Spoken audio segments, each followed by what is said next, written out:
Waraqa bin নওফলের একটা মেয়ে ছিল, নাম মরিয়ম। বড় সুন্দরী, বড় গুণবতী, বড় দিনদার।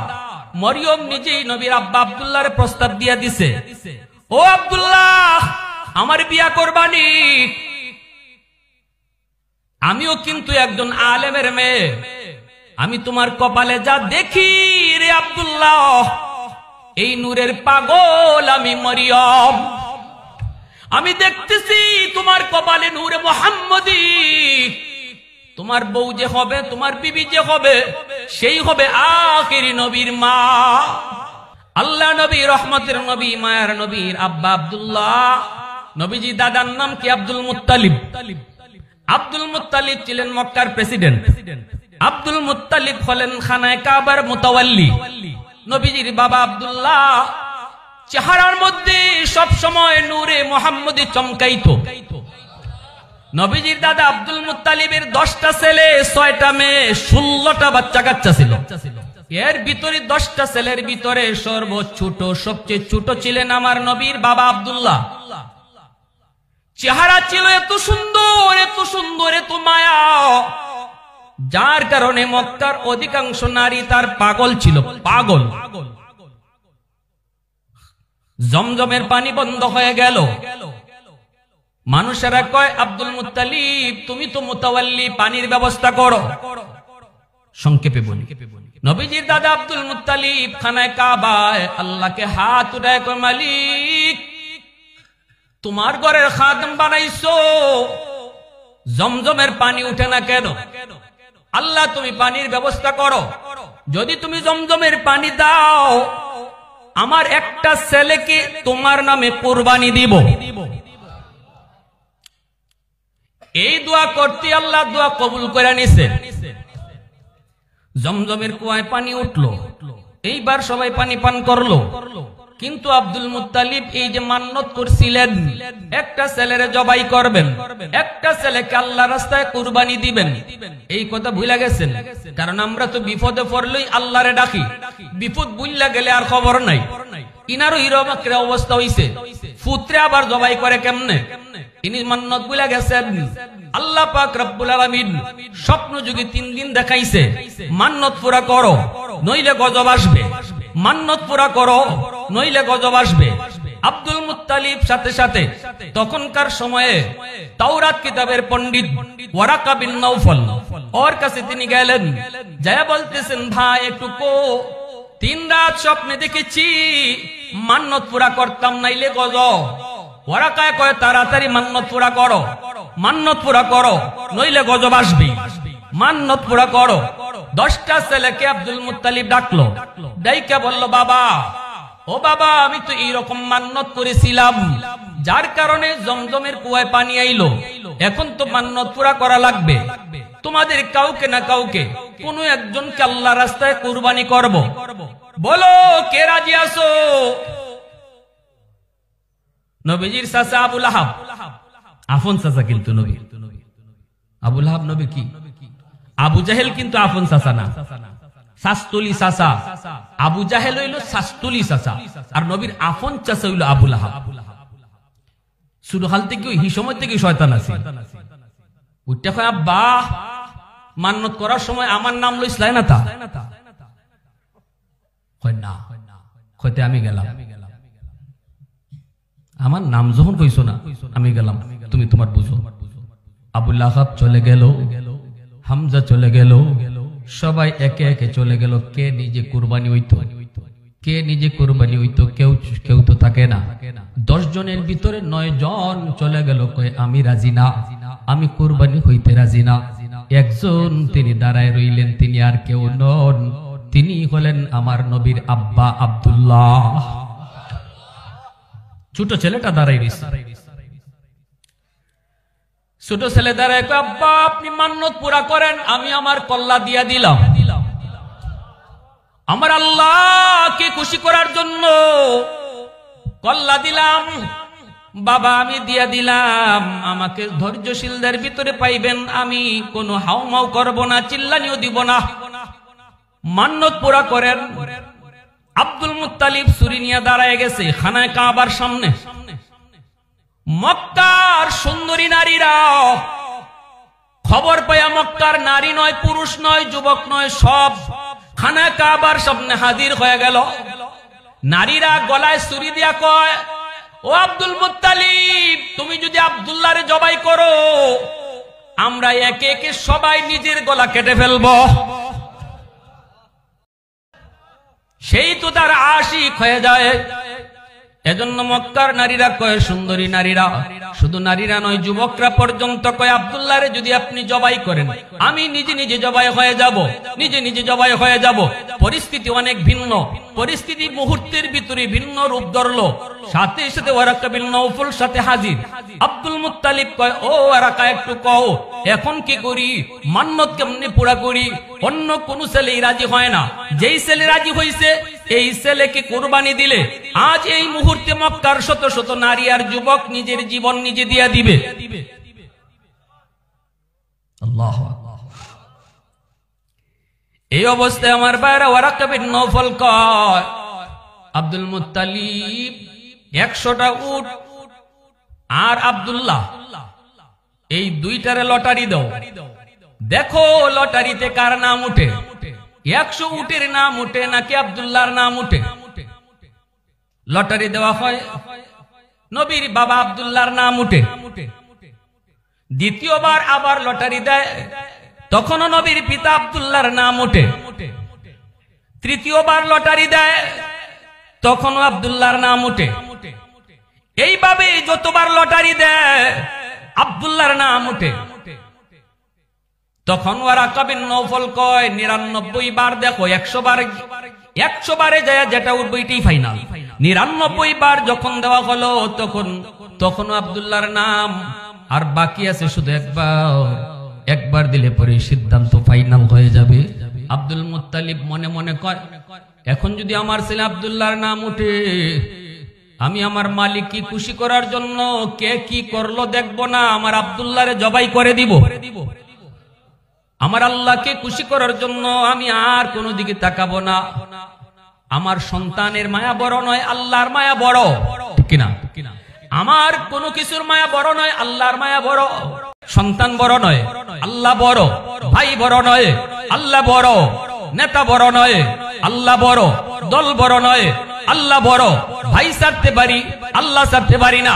নেতা ছাড়তে পারি, ইসলাম ছাড়তে পারি না। না না, নেত্রী ছাড়তে পারি, ইমান ছাড়তে পারি না। এর নাম হলো মুসলমান, ঠিক কিনা? এটা হলো ইমানের রুল। যেই মাত্র আব্দুল্লাহর বাবা আব্দুল মুত্তালিব, নবীর দাদা, সিদ্ধান্ত নিল যে এখন ফাইনাল, আমার আব্দুল্লাহর নাম যদি উঠে আব্দুল্লাহরে জবাই করে দিব, দিল থেকে প্রস্তুত হয়ে গেছেন।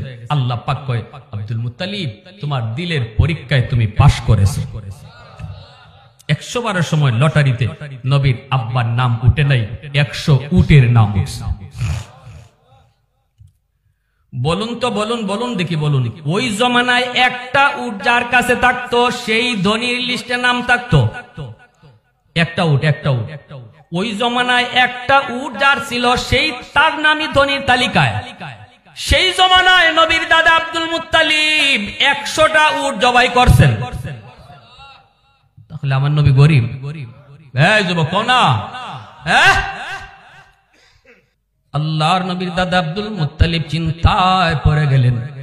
মক্কায় থাকা সম্ভব নয়, হাইরে এখন কি করি?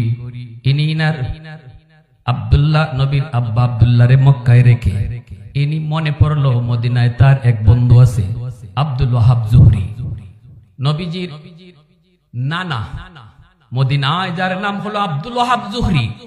এই আব্দুল ওয়াহাব জুহরি হলো নবীজির দাদার বন্ধু, নবীর দাদার। ইনি মনে মনে ভাবতেছেন একটু মদিনায় যাই। তখন কিন্তু মদিনার নাম মদিনা নয়, মদিনার নাম হলো ইয়াসরেব। ইয়াসরেবে আমার একটা বন্ধু আছে আব্দুল ওয়াহাব জুহরি। গুণে মানে ধনে সম্পদে ইজ্জতে সর্বদিক দিয়ে আমার সাথে ম্যাচ খায়। আমি একটু মদিনায় যাই। অন্য ছেলেদেরকে নিয়ে তিনি মদিনায় আসলেন। আব্দুল ওয়াহাব জুহরি অনেক সম্পদের মালিক, অনেক বড় জমিদার, অনেক বড় জমিদার। দেখা করতে তার গেট পাস লাগে। নবীজির দাদা আব্দুল মুত্তালিব 7টা সন্তান নিয়ে তিনি গেলেন, গেটের পাশে যেয়ে দাঁড়ালেন। দারোয়ান কয়, কার সাথে দেখা করবা? কই তোমার মালিকের সাথে। কই মালিকের সাথে দেখা করা এত সম্ভব না, আজকে হবে না কালকেও। ইনি কয় যে মক্কা থেকে তোমার বন্ধু আব্দুল মুত্তালিব আইছে। দারওয়ান শোনা মাত্রই কয়, আপনি আব্দুল মুত্তালিব খানায় কাবার মুতাওয়াল্লি? বলে হ। আল্লাহু আকবার। দারওয়ান সাথে সাথে চিনে ফেললো, দৌড় দিয়া গিয়া কয়, মালিক, মক্কার প্রেসিডেন্ট, খানায় কাবার মুতাওয়াল্লি, আল্লাহর ঘরের মুতাওয়াল্লি আব্দুল মুত্তালিব আসছেন। সাথে সাথে আব্দুল ওয়াহাব জুহরি নিজেই দৌড় দিয়া গেটের পাশে চলে আসলো। আইসাই বলতেছে, হাইরে, আমি গরিবের বাড়ির কেরফারা, হাতির ফারা। আমি যত বড়ই হই না কেন, যত সম্পদের মালিকে হই না কেন, মক্কার কুরাইশ বংশের চেয়ে দামি আর কেউ হতে পারে? আব্দুল মুত্তালিব সেই কুরাইশ বংশের লোক, যে কুরাইশ বংশ থেকে আল্লাহ বলেছেন কিয়ামত পর্যন্ত কুরাইশ বংশের লোকই খানায় কাবা বাইতুল্লাহর মুতাওয়াল্লি হবে কিয়ামত পর্যন্ত। এটা আল্লাহ কর্তৃক নির্ধারিত। কুরাইশ বংশের কেউ সারা খানায় কাবার মুতাওয়াল্লি হতে পারবে না। এত দাম দিছে আল্লাহ। আমার ভাইরা, বন্ধুরা, যুবক, এই দিকে দেখা গেল বন্ধুর সাথে দেখা অনেকদিন পর, পরম করম বন্ধুর সাথে দেখা, কথাবার্তা শুরু হলো। এইবার আব্দুল ওয়াহাব জুহরি কয়, দোস্ত, ও দোস্ত, ছেলে মেয়ে কয়জন? কয় ছেলে মেয়ে 16 জন। কয়জন? কয় কেমনে কি? কয় 10 জন ছেলে, 6টা মেয়ে। আব্দুল ওয়াহাব জুহরি কয়, দোস্ত, আমার তো শুধু একটা মেয়ে। সম্পদ আল্লাহ অনেক দিছে, কিন্তু ছেলে সন্তান দেয় নাই।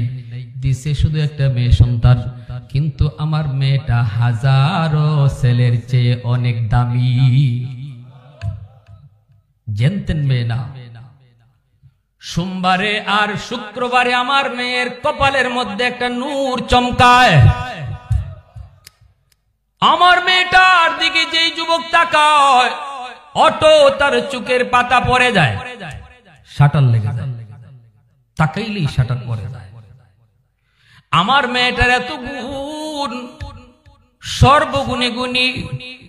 এই কথা বলতেই নবীর দাদা আব্দুল মুত্তালিব কয়, দোস্ত, ও দোস্ত, আমার ছেলের কাছে তোমার মেয়েকে তুমি বিয়ে দিবানি? আমার তো 10টা ছেলে, কোনো একটা ছেলেকে তোমার পছন্দ হয়নি। আব্দুল ওয়াহাব জুহরি কয়, দোস্ত, মাপ চাই, এইভাবে তুমি কোনো প্রস্তাব দিও না। আমার মেয়েটাকে বিয়ে দিতে আমি খামখেয়ালি করব না। না রে দোস্ত, মেয়েটার মতো ছেলে যদি উপযুক্ত না পাই আমি তালাশ করব। হবে না দোস্ত, অন্য কথা কও। আব্দুল মুত্তালিব কয়, কি? কয়, সোমবারে শুক্রবারে নূর চমকায়। নবীজির দাদা আব্দুল মুত্তালিব কয়, আমারও একটা ছেলে আছে, আনি নাই, নাম আব্দুল্লাহ, তার কপালের মধ্যেও একটা নূর হর হামেশা চমকায়। সুবহানাল্লাহ, জোরে কোন। এ দোস্ত, দেখ না একটু আত্মীয় করি। কয়, তোমার এখানে 7টা ছেলে আছে, একটারও তো পছন্দ হয় না। নবীজির দাদা আব্দুল মুত্তালিব কয়, ভাই দোস্ত, আমার যে ছেলেটার কথা বলছি ওরে আনি নাই, যেবাই নেই এইভাবে চোখ লাগে, এজন্য তুই আইসি, আনি নাই। কয়, এগুলারে দেখলে তো বোঝা যায় এটা কেমন হইব। কয়, না রে দোস্ত, মিল নাই। ঠিক না? কয়, না, আমার মেয়েটা রাজি হইব না। কয়, যা তোর মেয়েটার একটু দেখমু, একটু দেখাইবানি। আব্দুল ওয়াহাব জুহরি কয়, না দোস্ত, আমার মেয়েটা কোন পুরুষের সামনে যায় না, দেখা করে না, কেমন করে তুই দেখবি রাজি হবে না? না, আমি এটাও পারবো না। নবীজির দাদা আব্দুল মুত্তালিব তখন কয়, দোস্ত, যা না যায় একটু ক না, আমার কথা একটু যায় ক, দেখ না আমার নামটা বইলা, মেয়েটা রাজি হইতেও পারে, একটু যায় ক না। কয়, আচ্ছা ঠিক আছে দোস্ত, আমি যায় কই। আব্দুল ওয়াহাব জুহরি আসলো, আইসা কয়, মা, ও মা, নামটা কি? কয়, নাম হলো আমেনা। আল্লাহু আকবার। মা আমেনা, ও মা, একজন মেহমান আসছে। কে বাবা? কয়, মক্কা থেকে। কি নাম? নাম আব্দুল মুত্তালিব। সাথে সাথে নবীজির আম্মার চেহারার মধ্যে হাসি ফুটে উঠলো। ওই মা, তুমি একটু মুচকি হাসি দিলা, ঘটনা কি? সে তোমার তীর চিনো নাকি? আব্বা, ইনি তোমারে কেমনে চিনে? কয় আমার বাল্য বন্ধু। এই কথা বলতে নবীর আম্মা আমেনা কই, বাবা, ওই মক্কার আব্দুল মুত্তালিবকে আমি স্বপ্নে 3 দিন দেখছি। আল্লাহু আকবার, জোরে কর, আরো জোরে কর, আল্লাহু আকবার। বাবা, আমি তারে দেখবো। এই কথা বলতেই মা আমেনা তিনি রাজি হয়ে গেলেন। এক হাতের মধ্যে পানি আর এক হাতের মধ্যে তিনি খেজুর নিয়া নবীজির দাদা আব্দুল মুত্তালিবের কাছে আসতেছেন। বাইরা দরজার কাছে আসতেই নবীর দাদা আব্দুল মুত্তালিব অবাক, এত সুন্দর যেন পূর্ণিমার চাঁদ ঘরে নামলো। চেহারার মধ্যে সেই নূর চমকাইতেছে, চেহারার মধ্যে চমকাইতেছে। মায়ার নবী, দয়ার নবী, আব্বা নবীর দাদা আব্দুল মুত্তালিব তিনি দেখলেন। এইবার দোস্তরে বলতেছে, দোস্ত তোর কাছে ভিক্ষা চাই। দোস্ত, মেয়েটারে তুই ভিক্ষা দিবিনি, ভিক্ষা দিবিনি। তবে শুনরে দোস্ত, আমার যে ছেলেটার কথা বলি, আমার ওই ছেলের সাথে তোর মেয়ের 100 মিলবে। যেমন রূপে তেমন গুণে আমার ছেলেটাও কিন্তু খুবই লাজুক। কুমারী মেয়েরা যতটা লাজুক, আমার আব্দুল্লাহ এর চেয়ে আরো বেশি লাজুক। আব্দুল্লাহ জুহরি কয়, দোস্ত কেমনে কই তোরে, কেমনে কই মক্কার মেয়েদেরকে বিয়ে যারা করে এরা এক পাল্লায় মেয়ে রাখে আর এক পাল্লায় স্বর্ণ রাখে, কিন্তু আমি আব্দুল্লাহ জুহরি মনে করেছি আমি ছেলে কিনে আনবো। আমি ছেলে এক পাল্লায় রাখবো আর এক পাল্লায় স্বর্ণ রাখবো, যদি আমার পছন্দ মতো হয়। নবীজি দাদা আব্দুল মুত্তালিব কয়, আমার ছেলেটার একটু দেখ, তুই কাছে দেখা। ওই ছেলেদেরকে পাঠাই দিয়েছে, বাবা যাও তো, যাও তোমরা তোমাদের ভাই আব্দুল্লাহকে নিয়ে আসো। তখন ওই ভাইয়ের আগে নিয়ে আসছে মক্কা থেকে নবীজির বাবা আব্দুল্লাহ রে। যেই মাত্র আমার নবীর আব্বা আব্দুল্লাহ রে মদিনার আব্দুল্লাহ জুহরি দেখছে, দেখকে ওই চিৎকার দিয়া কয়, দোস্ত এটা তোর ছেলে? আল্লাহু আকবার, জোরে কর। এ দোস্ত, তুই তো আমার কাছে ভিক্ষা চাইছিলে আমার মেয়ে, এখন তোর ছেলেরে দেখকে আমি তোর কাছে ভিক্ষা চাইতেছি। মুসা নবী কয়, মালিক, এই উম্মতের নাম আল্লাহ বলে উম্মতে মুহাম্মদ। এরা আমার বন্ধুর উম্মত, এরা আমার হাবিবের উম্মত, উম্মতে মুহাম্মদ, উম্মতে আহমদ। মুসা নবী কয়, মালিক, এরা কেমন করে তোমার সাথে কথা বলবে একটু বলবানি? আমি তো তুর পাহাড়ে আইসা তোমার সাথে কথা বলি, এরা কেমন করে কথা বলবে একটু শোনাইবানি? আল্লাহ পাক কয়, মুসাল্লি ইউনাজি রাব্বা, বন্ধু তুমি জানায় দাও, তোমার উম্মত যখনই নামাজে দাঁড়ায় তখনই তারা আমার সাথে কথা কয়। এজন্যই তো নবী মেরাজে যায় বলেছিলেন, মালিক তোমার সাথে মেরাজে আমি নবী এসে কথা বললাম, কিন্তু আল্লাহ তোমার সাথে আমার উম্মত কেমন করে কথা বলবে? আল্লাহ পাক বলেন, বন্ধু তোমার উম্মত কি করে কথা বলবে, কেমন করে কথা বলবে, সেই ব্যবস্থা আমি আল্লাহ করেছি। সেই ব্যবস্থাটার নাম হলো নামাজ। নামাজের মধ্যে নামাজি যখন দাঁড়াবে তখনই সে আমার সাথে কথা বলবে। নামাজি কার সাথে কথা কয়? একটু জোরে কও। মুসাল্লি ইউনাজি রাব্বা, নামাজি আল্লাহর সাথে কথা কয়। মুসা নবী কয়, মালিক নামাজি তোমার সাথে কথা বলে, কিন্তু তুমি কেমনে কথা কইবা? আল্লাহ পাক কয়, এরা যখন কোরআন তেলাওয়াত করব তখন আমি কথা কইমু। নামাজি আল্লাহর সাথে নামাজে কথা কয়, কিন্তু কোরআন তেলাওয়াত করলে আল্লাহ কথা কয়। ঠিক কিনা জোরে বলেন। নবী আন আর জান, আন আর জান এইভাবে 9 বার গেলেন। কয়বার গেলেন জোরে বলেন। ফিরত গেলেন নবী কয়বার? 9 বারে 45 ওয়াক্ত আল্লাহ কমাইছে, রইছে কয় ওয়াক্ত? জোরে কোন কয় ওয়াক্ত? এইবার যখন নবী 5 ওয়াক্ত নিয়ে ফিরে আসেন, আল্লাহ কয় মুসা রে, ও মুসা জায়গা তো দোস্ত, মনে হয় আর আইতো না রে, পারলে আবার ফাটাইয়া দিও। মুসা নবী কয় নবী গো 5 ওয়াক্ত পারবে না, আরো কিছু কমান। নবী কয় না ভাই মুসা আমি আর পারবো না, কারণ যতবার গেছি আল্লাহ কমাইছে কয়ক্ত কইরা, এখন রইছে কয়ক্ত, এখনো যদি যায় কই কমানতে আগের মতোই যদি কমাইলাইতে তো আর তাকই না, তইলা কি থাকে না তাকে না ভাই যাও হইছে হইছে আমি আর যাইমু না, আর যাইতে শরম লাগে, আর যাইমু না। মুসা নবী কয় না গো নবী যান, কাম হইব কোনো না কোনো একটা কাম হইব, কারণ আমার মালিক আমারে অ্যাডভান্স মেসেজ দিছে। আমি এমনে এমনে তোমারে কই না গো বন্ধু, এমনে এমনে কই না গো নবী, আল্লাহ আমাকে মেসেজ দিছে আপনারে বুঝায় পাঠাইতাম, জান জান খালি হাতে ফিরত আইবেন না, কিছু না কিছু আল্লাহ দিবই দিব। সুবহানাল্লাহ। এইবার নবী যাবে, কিন্তু মুসা নবী কয়, আল্লাহর নবী কয় ভাই মুসা যেতে তো মন চায়, কিন্তু আল্লাহ যদি কয় কেন আইছো, কেমনে কিতা কইতাম, শরম লাগে। আল্লাহর নবীকে মুসা নবী শিখায় দেয় বন্ধু, ও মুহাম্মদ শরমের কিছু নাই, আল্লাহ যদি এবার জিগায় বন্ধু কেন আইছো, তখন আপনি কয়েন ও মালিক 9 বার আইছি, 9 বার কইছি আমি কেন আইছি, কিন্তু এখন কেন আইছি আমি কইতাম না, তুমি কও কেন আইছি। আরো আওয়াজ দিয়ে সুবহানাল্লাহ, আরো জোরে সুবহানাল্লাহ। প্রশংসা করব কার, আরো জোরে বন্দেগী করব কার, আরো জোরে মালিকের নাম গোলামি করব কার। ওয়াহদাত কি হিফাজত নিহি বেকুওতে বাজু,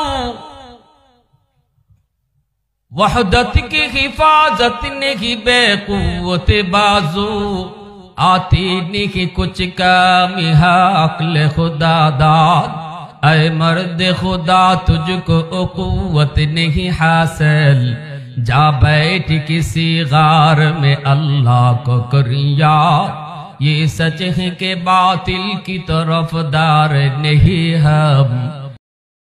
हम तीर नहीं नेज़ा व तलवार नहीं हा। मुसलमाনের আওয়াজে বলেন আল্লাহু আকবার।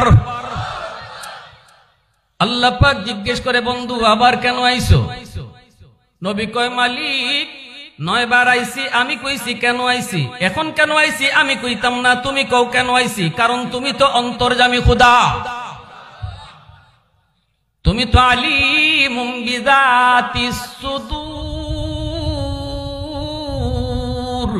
অন্তরের খবর জানেন শুধুমাত্র কে, দয়াল বাবা। এই যুবক আওয়াজ দেখো, হ্যাঁ মবুরা যায়, অন্তরের খবর জানে শুধুমাত্র কেটা। এখানে যদি বেজাল থাকে ওয়াজুন্না লাভ নাই, সাফ সাফ কথা। এখানে যদি বিন্দু পরিমাণ বেজাল থাকে ওয়াজুন্না কষ্ট কইরা কোনো লাভ নাই। এটা আকীদা, এটা বিশ্বাস। অন্তরের খবর নবীও জানেন না, জানেন শুধু কে, তাইলে আমার দয়াল বাবা কিবলা বাবা কেমনে জানবো, খাজা বাবা জটাশায় কেমনে জানবো, ল্যাংটাশায় কেমনে জানবো। সাবধান, এই বাবার ফেরো হইরেন না। মা বোনদেরকে কই আল্লাহর দোহাই, বাবা নাম হুললে পাগলিয়া দৌড় দিয়েন না। আমার মা বোনেরা তো বাপ নাম হুনলে পরে জামাই রিজি গায় না।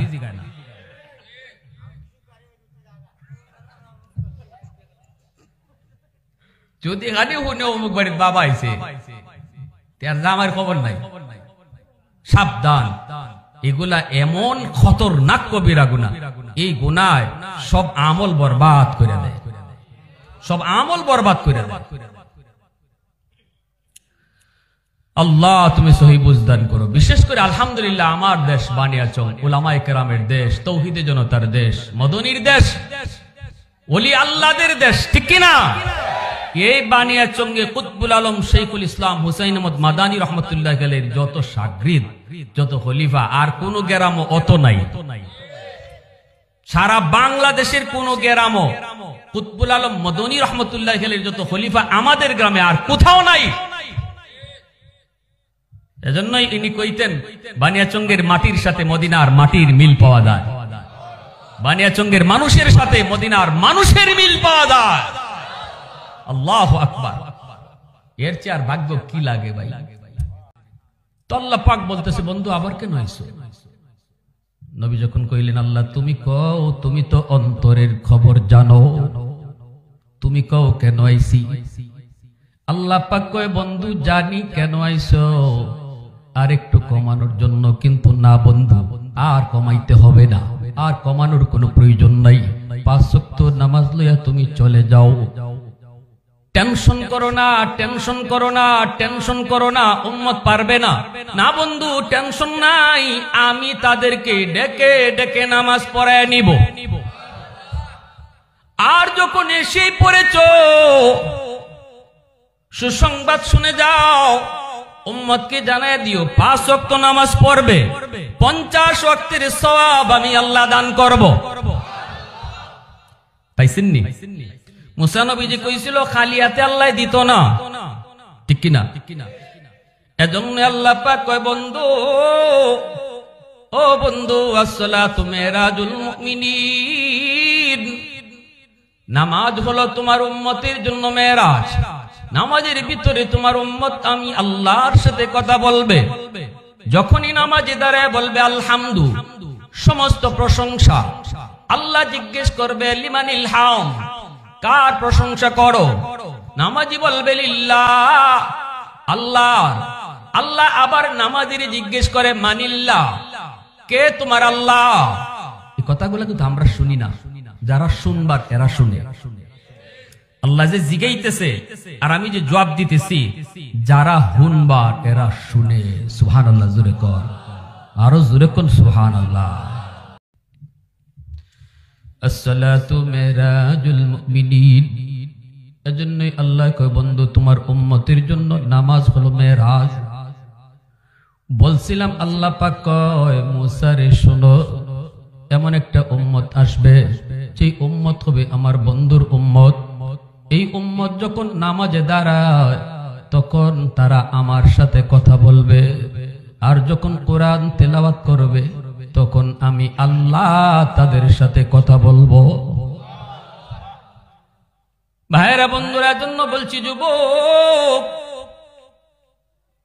আমার নবী রহমতের নবী, মায়ার নবী, তিনি বলেন আমি যখন কিয়ামতের ময়দানে আগের উম্মতেরা যখন জান্নাতের দরজার গেইটে যায় দাঁড়ানো থাকবে, তখনই জান্নাতের গেইটের দারওয়ান দরজা খুলবে না। কে তোমরা? কয় আমরা আদম নবীর উম্মত। কে তোমরা? কয় নূহ নবীর উম্মত। কে তোমরা? ইব্রাহিম নবীর উম্মত। দরজা খুলো, জান্নাতের গেট খুলো। দারওয়ান বলবে না, হয় না, যতক্ষণ পর্যন্ত উম্মতে মুহাম্মদের পতাকা না দেখবো জান্নাতের গেট খোলা হবে না। এত দাম, এত দাম। নবী বলেন ফাদখুলুল জান্নাতা ওয়া মাই ফুকারাউল মুসলিমিন। আমি নবী সবার আগে জান্নাতে ঢুকবো, আর আমার উম্মতের ভিতরে যারা গরিব নামাজি দিনদার, এই গরিব উম্মতরা আমার সাথে সবার আগে জান্নাতে ঢুকবে। এত দাম, এত দাম নবী নবীর গরিব উম্মতদেরকে দিয়েছেন। আমার নবীকে অনেকেই বলে গরিব। নবী আল্লাহর কাছে দোয়া করেছেন, আল্লাহ, আল্লাহ আমাকে তুমি গরিবী হালতে দুনিয়াতে রাখো, মরণ তুমি গরিবী হালতে দিও, কিয়ামতের ময়দানে গরিবদের সাথেই তুমি আমাকে হাসরের ময়দানে উঠাইও। আল্লাহুম্মা আমিতনি মিসকিনা ওয়াহশুরনি মিসকিনা ওয়া জুমরাতিল মাসাকিন। আম্মা জান আয়েশা বলে, নবী গো এই দোয়া কেন করলেন? সারা জীবন আপনি গরিব থাকতে চান? নবী কয়, হ আয়েশা, আমি গরিব থাকতে চাই। গরিবী হালতে মরতে চান? কয়, হ গরিবী হালতে মরতে চাই। গরিবদের সাথে জান্নাতে হাসরের মাঠে উঠতে চান? নবী কয়, হ। কেন গো নবী? নবী কয়, কারণ হলো গরিব জান্নাতে 500 বছর আগে ঢুকবো, কয়শো বছর জুড়ে বলেন, আরো জুড়ে বলেন কয়শো বছর। একজন দোকানের মালিক ধনী, দোকানের কর্মচারী গরিব। মালিকও যদি নামাজি হয়, কর্মচারীও যদি নামাজি হয়, মালিকও যদি আল্লাহরে ভয় করে, কর্মচারীও যদি সমান ভয় করে, দুজনই সমান ক্যাটাগরির মুত্তাকি, সমান ক্যাটাগরি আল্লাহওয়ালা, সমান ক্যাটাগরি আল্লাহকে ডরায়, এই দুজন যখন জান্নাতে ঢুকবো, আমল কিন্তু দুজনের সমান, জান্নাতে দুজন সমান ঢুকবার কথা। কিন্তু নবী কয় শুধু ধনী আর গরিব হওয়ার কারণে গরিব ওই মালিকের 500 বছর আগে জান্নাতে যাইব। কেন, কি জন্য? কয় এটা আল্লাহর ইনসাফ, এটা আল্লাহর ইনসাফ। কারণ আল্লাহ পাক রব্বুল আলামিন ওই ধনীকে দুনিয়াতে সুখ দিছে, আরাম দিছে গরিব থেকে বেশি, ঠিক না? ধনী মন যা চাইছে তা খাইতে পারছে, ধনী মন যা চাইছে তা পড়তে পারছে, ধনী মন যেভাবে চাইছে এইভাবে ঘুমাইতে পারছে, দিছে কেডায়? কিন্তু গরিব মন যা চায় তা পায় না। কিন্তু এরপরও আল্লাহ পাকের উপরে সবর ছিল, এরপর আল্লাহর উপরে সে খুশি ছিল, বিদেশে নামাজ পড়ছে, বিদেশে বউরে পর্দার ভিতরে রাখছে, বিদেশে বিবি বাচ্চা গুলারে দিনদার বানাইছে। বুঝা গেল সে আল্লাহর উপরে খুশি। আল্লাহ তুমি আমারে গরিব বানাইছো, এরপর আমি খুশি। আল্লাহ পাক বান্দা তুই যে সবর করছ, এজন্য কিয়ামতের ময়দানে যখন সুখ শান্তির জায়গায় ঢুকাবো, তখন ধনীরে তোর পরে রাখবো। আল্লাহু আকবার, জোরে কোন না। সমান ক্যাটাগরির নামাজি, সমান ক্যাটাগরি দিনদার, এরপর আল্লাহ কইব ধনী পরে যাও, কারণ দুনিয়াতে তোমারে সুখ দিছি তার থেকে বেশি। অতএব আজকে গরিব তোমার আগে সুখের জায়গায় ঢুকবো, তাও একদিন দুই দিন নয়। দুনিয়াতে ধনী বেশি ছিল 10 বছর, 60 বছর, 70 বছর, তার থেকে বেশি ছিল সুখে। কিন্তু আল্লাহ পাক কত বড় ইনসাফ ওয়ালা মালিক। আল্লাহ কয় গরিব রে তুমি যে ধৈর্য ধরছো, এর বদলা হিসাবে ধনী থেকে 70 বছর আগে তোমারে জান্নাতে দিমু না, বরং 500 বছর আগে তোমারে জান্নাত দিমু। আর জোরে কোন সুবহান। এজন্যই মায়ার নবী, দয়ার নবী কয় গরিব 500 বছর আগে জান্নাতে যাইব। উসমান গনি রাদিয়াল্লাহু তাআলা আনহু কয় নবী গো, ওগো নবীজি, আল্লাহ আমাকে ধন দিয়েছে, দৌলত দিয়েছে, আমি তো হারাম পন্থায় সম্পদ কামাইছি না, আমি তো হারাম পন্থায় ধনী হইছি না, হালাল পন্থায় ব্যবসা করে ধনী হইছি। এই টাকা থেকে আমি যাকাত দেই, এই টাকা থেকে আমি এমন গরিব দুঃখীরে দান করি, অভাব মানুষে দান করি, আত্মীয় স্বজনকে দান করি। এমনকি মদিনার মানুষ, এমন কোন মানুষ বাকি নাই উসমান গনির দান পায় নাই, উসমান গনির সহযোগিতা পায় নাই। সেই উসমান গনি তিনি দাঁড়ায় গেছেন, ইয়া রাসূলুল্লাহ, আমি ধনী হওয়ার কারণে আমিও কি 500 বছর পরেই জান্নাতে যাইমু? সুবহানাল্লাহ, জোরে করুন। আল্লাহর নবী, রহমতের নবী তখন জবাব দিয়ে উসমান, তুমি আশারে মুবাশশারার সদস্য হতে পারো, দুনিয়ার থাকতেই তুমি জান্নাতের সার্টিফিকেট পাইছো এমন সাহাবী। শুধু তাই না, তুমি জিন্নুরাইন, তোমার ঘরে আমার 2টা কলিজার টুকরা মেয়ে, তুমি আমার জামাতা, তুমি আমার দামান। তাও এক মেয়ের মারা যাওয়ার পরে আরেক মেয়ে তোমার কাছে বিয়া দিছি। সুবহানাল্লাহ, জোরে কর। উসমান গনি রাসূলের কি হন? মেয়ের জামাই। কয় মেয়ে জানেন নি আপনারা? এক মেয়ে দিছইন, এই মারা যাওয়ার পরে আরেক মেয়ে বিয়া দিছইন। এত মায়া নবী তখন তারপরে বলতেছেন, তুমি আমার জামাই হতে পারো, দুনিয়ার থেকে জান্নাতের সার্টিফিকেট তুমি পাইতে পারো। তবুও রে উসমান, আমি নবী যা কইছি নিজের থেকে কই নাই, আমার আল্লাহ আমারে কইছে। কিয়ামতের ময়দানে জান্নাতে যাওয়ার পালায়, জান্নাতে যাওয়ার প্রতিযোগিতায় যারা তোমার কাছ থেকে সাহায্য নিয়ে চলছে, গরিব সাহাবী, এরাও তোমার 500 বছর আগে জান্নাতে যাইব। উসমান গনি রাদিয়াল্লাহু তাআলা আনহুর চোখ থেকে দরদর করে পানি পড়ে, নবী গো, সাহাবায়ে কেরাম রাদিয়াল্লাহু তাআলা আনহুম তাদের টার্গেট তো শুধু জান্নাতে যাওয়া, ঠিক কি না? দুনিয়ার সম্পদের প্রতি তো তাদের কোনো লিপ্সা নাই। তাদের টার্গেট হলো জান্নাতে আমি আগে যাইতাম, উঁচু জান্নাত পাইতাম, চিরস্থায়ী জান্নাতের মেহমান হইতাম। উসমান গনি যখন শুনছে ইনি পরে যাবেন, গরিবরা আগে যাইব, উসমান তো কান্না শুরু করে দিছে, ইয়া রাসূলুল্লাহ আমার এই সম্পদের কি প্রয়োজন, আমার এই সম্পদের কি প্রয়োজন গো নবী? এই সম্পদ, যেই সম্পদ আমারে জান্নাতে আগে যেতে দেয় না, এই সম্পদ, যেই সম্পদ আমাকে জান্নাতে আগে যেতে দেয় না, এই সম্পদ দিয়ে আমি কি করব? আল্লাহর নবী রহমতের নবী কয়, উসমান কারণটা জানতে চাও নাকি? উসমান গনি কয়, নবী গো কারণটা কি একটু জানতে মন চায়। আমি তো সম্পদের হক আদায় করি, আমি তো হালাল পথে কামাই, হালাল পথে সম্পদ ব্যয় করি, সবাইর সাহায্য সহযোগিতা করি, তাহলে আমি কেন পরে যাইমু? নবী কয়, উসমান কারণ জানতে চাও? বলে হ। আল্লাহ নবী কয়, তাহলে তুমি নিজেই দাঁড়াও। ভরপুর মসজিদে নববীতে সাহাবায়ে কেরাম, নবী তখন বলে, উসমান একটু দাঁড়াও, দাঁড়ায় কও সকাল থেকে পর্যন্ত কি খাইছো? উসমান গনি কয়, নবী গো ঘুম থেকে ওইটা বাসি রুটি, নাস্তার টাইমে নাস্তা, দুপুরে ভুনা গোশত রুটি। আল্লাহ নবী কয়, উসমান খানা খাইছো হালাল, হিসাবও তোমার সঠিক, কিন্তু মনে রাখো একদিনের হিসাব চাইছে আমি নবী, জবাব দেওয়া লাগছে 3টা। কথা কোন লাগছে কয়টা? জোরে কও, কথা কোয়া লাগছে কয়টা? ঘুম থেকে ওইটা বাসি রুটি, নাস্তার টাইমে নাস্তা, দুপুরে ভুনা গোশত রুটি, কথা কইছো 3টা, সময় লাগছে বেশি। এইবার আল্লাহ নবী কয়, আমার গরিব সাহাবী আব্দুল্লাহ ইবনে মাসউদ, ও আব্দুল্লাহ কই একটু দাঁড়াও। মসজিদে নববীর কোণার মধ্যে বসা আছেন আব্দুল্লাহ ইবনে মাসউদ। নবীজি ডাক দিয়ে কয়, আব্দুল্লাহ একটু দাঁড়াও। আব্দুল্লাহ সাহাবীদের সামনে দাঁড়ান। নবীজি বলতেছে, আব্দুল্লাহ একটু কও সারাদিনে কি খাইছো?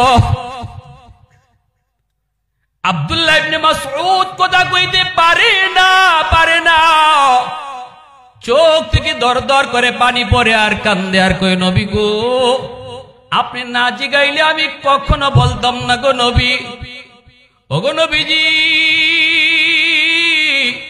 ঘুম থেকে উঠা পর্যন্ত, ঘুম থেকে নিয়ে এই পর্যন্ত, উঠা থেকে নিয়ে এই পর্যন্ত আমি আব্দুল্লাহ একটা খেজুরও খাইতে পারি নাই। আল্লাহর নবী রহমতের নবী তিনি দেখতেছেন আব্দুল্লাহ ইবনে মাসউদের চোখ থেকে দর দর করে পানি পড়ে। নবীজিও কান্দেন, সাহাবায়ে কেরামও কান্দেন। অনেক উঁচু মাপের একজন সাহাবী, ইনি তো সারাদিনে কিছুই খায় নাই, কিছুই তিনি খান নাই। আল্লাহর নবীও কান্দেন। এইবার নবীজি বলেন, উসমান রে হিসাবটা এখন বুঝো। ও উসমান, একদিনের হিসাব, একদিনের খানার হিসাব, কথা কোন লাগছে তোমার 3টা, সময় লাগছে 3 কথায়, কম না বেশি? আর আমার আব্দুল্লাহ এক কথায় জবাব দিছে, কিছুই খাই নাই, হিসাব শেষ। কিয়ামতের ময়দানে আল্লাহ পাক যখন লাইন ধরায় হিসাব নিব, লাইন ধরায় যখন হিসাব নিব, তোমার মতো ধনীরা যখন আল্লাহর সামনে আইব, আল্লাহ কইব হিসাব দাও সম্পদের। মিম্মালিহি মিন আইনা ইকতাসাবাহু ওয়া ফিমা আনফাকা, কোন পদে সম্পদ কামাই করেছো, কোন পদে সম্পদ ব্যয় করেছো, এই হিসাব না দিয়া কেউ সামনে যাইতে পারবে না। ওই সময় তুমি উসমান, সম্পদ বেশি হওয়ার কারণে তোমার সময় লাগবে বেশি, জবাব তুমি ঠিকই দিবা, কারণ হালাল পথে কামাই করেছো, হালাল পথে ব্যয় করেছো, জবাব তোমার ঠিকই হইতেছে, কিন্তু সময় লাগতেছে বেশি। তোমার পিছনেই দাঁড়ায় থাকবে আমার আব্দুল্লাহর মতো গরিব। আল্লাহ পাকের মায়ার নজর যখন গরিবের দিকে পড়বে, আল্লাহ তখন কইব, বান্দা তুই বাইপাস আয়। আমার উসমানের পিছনে দাঁড়ায় থাকলে তোর কষ্ট হবে, কারণ সম্পদ বেশি, সময় লাগবে বেশি, আয় তুই বাইপাস হিসাব দিতে আয়। তখন আব্দুল্লাহর মতো গরিব সাহাবীরা বাইপাস যাবে হিসাব দেওয়ার জন্য। আল্লাহ কইব, কি কামাইছো, কেমনে কামাইছো, কেমনে ব্যয় করছো? ওই একদিনের হিসাবের মতোই কইব, এই ছিল, এই কামাইছি, এমনে ব্যয় করছি। এইদিকে তোমার হিসাব এখনো অনেক বাকি। এজন্যই আল্লাহ গরিবকে ধনীর 500 বছর আগে আল্লাহ জান্নাত দিব।